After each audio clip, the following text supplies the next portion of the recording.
Chapter 4: The Mystery of the Key and the Ancient Gate. Beto, Anna and Ollie looked at the ancient key they had found on the beach, with its mysterious symbols carved into it. They were excited by the progress they had made in their search for Captain Roque's treasure, but they were also wondering where they should use that key. The scroll's message read, "The key to the treasure lies where the sun meets the sea."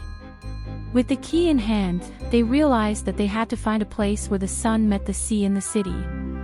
They decided to return to the park, where they had found the original treasure map. There, they sat on a bench, looking at the map and thinking about possible locations. Finally, Anna had an idea. What if the place where the sun meets the sea is a reference point on the map itself? Anna suggested. Beto and Ollie nodded. Beto said, "I think you're right, Anna. Let's look closely at the map. Do you see anything that looks like a place where the sun and the sea meet?" The three friends leaned over the map and carefully examined every detail.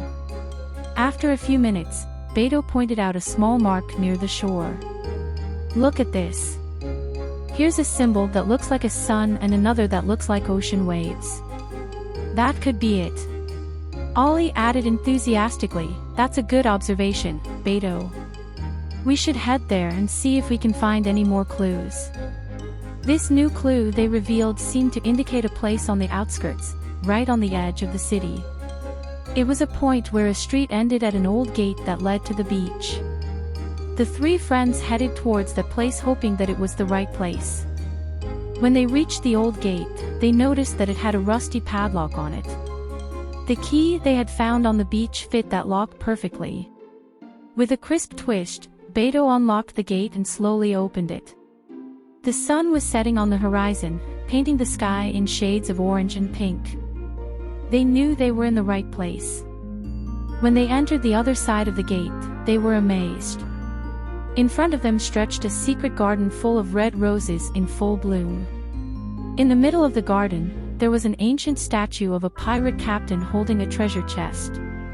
The three friends approached the statue and observed a hidden compartment at the base of the statue.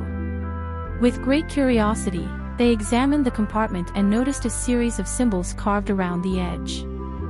They were mysterious and ancient symbols, and they seemed to be the key to opening the compartment. Enigma 4. First, the enigmas of the statues. The symbols carved around the compartment seemed to represent four statues surrounding the garden: a lion, an eagle, a snake, and a fish. But it was not clear how they should interact with the statues or what to do with them. Anna, Beto, and Ollie studied the statues carefully, looking for clues or inscriptions that could guide them in solving the enigma. After a while, Anna exclaimed, "Look at the directions these statues are facing. The lion is looking at the eagle is looking at the snake, and the snake is looking at the fish." Beto frowned and said, "That must be a clue. Maybe we should follow the statue's gaze directions and see where they take us." Ollie, excited, added, "You're right, Beto. Let's do it. Let's start by following the lion's gaze and see where it takes us." The three friends followed the trail, following the direction of the statue's gaze. Each statue led them to another, creating a sort of route through the garden.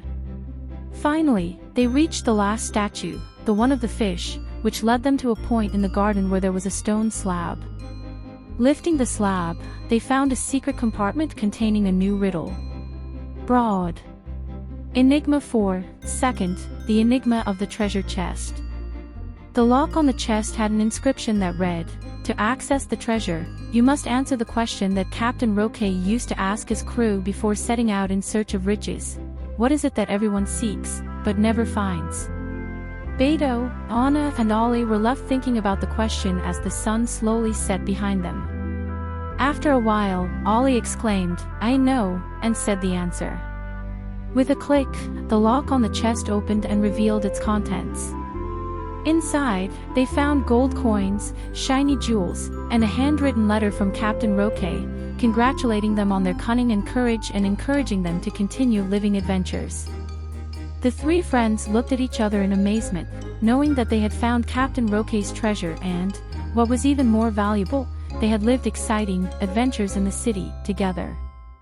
With the treasure in their hands and hearts full of gratitude, they prepared to return home and share their incredible story with their families and friends. End of Chapter 4. Answers to riddles and riddles in the description of Chapter 5.